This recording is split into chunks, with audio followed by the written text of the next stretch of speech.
maybe more than 1,000. And then if you create this image of me as being something superhuman, you'll be disappointed. So I don't want you to hero worship me. Respect me, yes. And I want to respect you. And we're in it together. And that's just fine. Because I want to be with all of you as equals at that rendezvous of victory.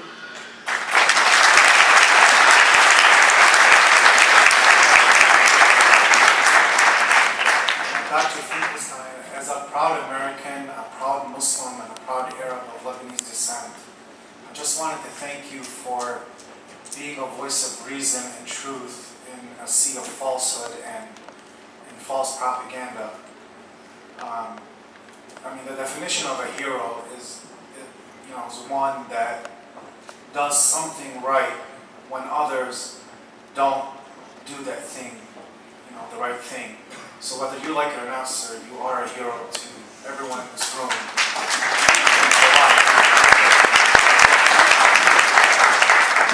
And on top of all that, I never heard you sing before. You're a good singer.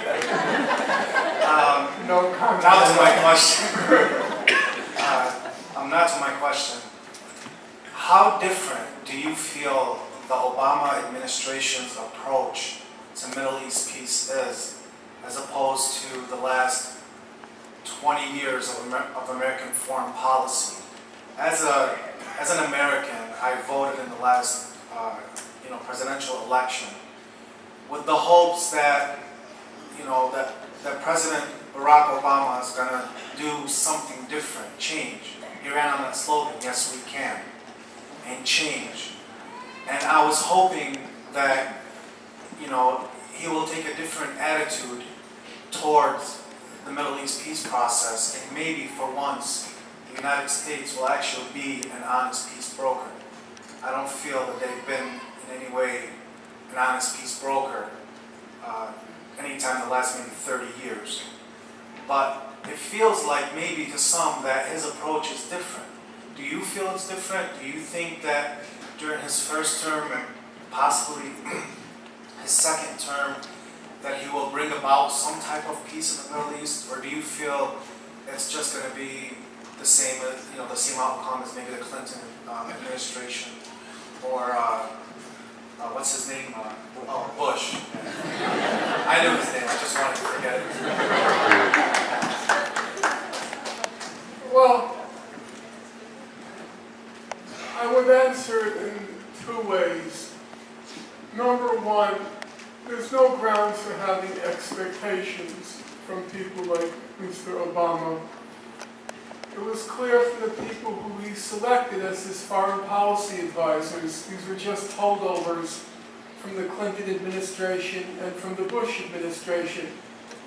And since Mr. Obama's own personal experience in foreign affairs is rather limited, and his agenda was mostly domestic, it was reasonable to assume that the major decisions were going to be made by this foreign policy team, which is to say the same team that's been doing the same things for the last several decades, really.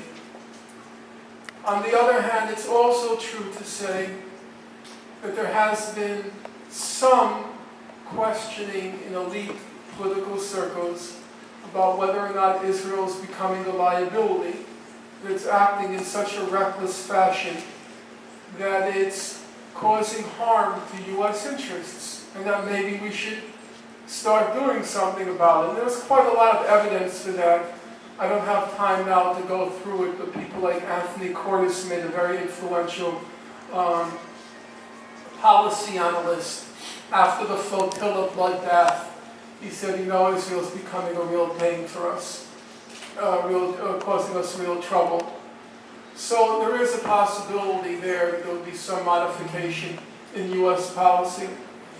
But the most important point, and I know it's going to sound tedious at this point, especially with the hour getting late, I don't see any point in trying to speculate about things over which we have no control. We should focus on those things over which we do have control. And if we can mobilize our force, our resources, our energy, then we can affect policy. There's just no point. It's a sign of extreme impotence and weakness to focus on them.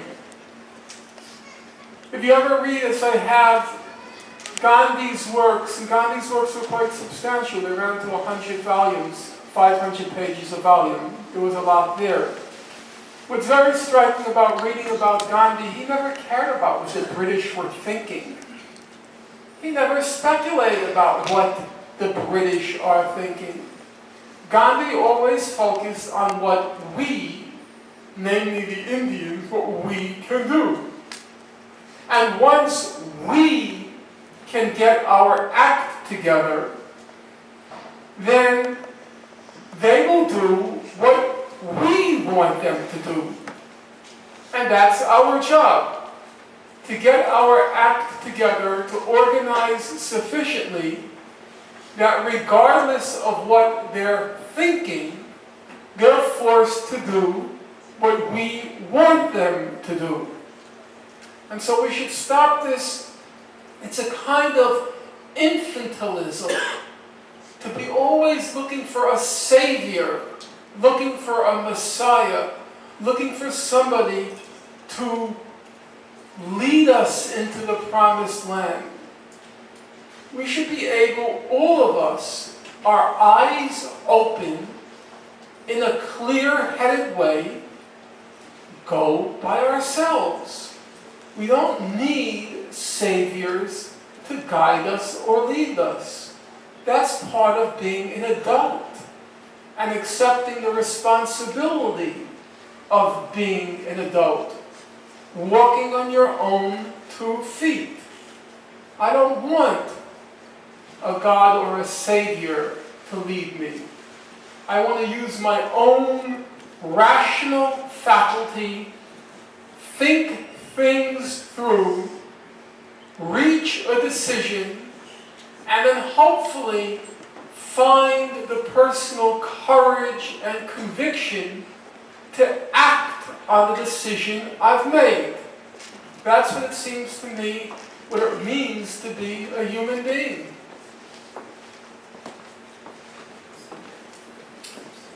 Hello, hi. My name is Salman Ahmed, and thanks for being here, sir. I have a bunch of questions. I'm going to limit myself to maybe 1 or 2. I don't think you're broached upon the subject of what the Israeli people think of Gaza itself and how Israeli government, I think government is an outcome of what the people think and who they elect. So I would like you to throw your light on that aspect versus what is the role of Mahmoud Abbas, who is on the West Bank side. I mean, has he become totally impotent on that side? Is he not able to influence anything with Israel? Because Israel is still at some level in communication with him. And the third thing is, and it's just my opinion, which I'll have to disagree, that Israel is on a path of self-destruction. It is getting more stronger. The thing is, the way Israel is acting is getting more reckless. But the strength of the nation is still there. It's a nuclear power. Everyone knows about that. So when you say it is going towards the path of self-destruction, what do you mean by that? Like, is it going to just bomb everyone in the neighborhood? Is that what you think may happen? So. Okay. I think I'm going to start suspending. I think I'm going to make this the last question because the hour is getting late and I'm getting a little bit tired. And then I know you have that look in your face. I know I have to ask you. I know. I can see the look in your face. I don't want to break your heart. In answer to the first question, now just remind me, give me 3 words to that first question because I just... What does right people think? Yeah.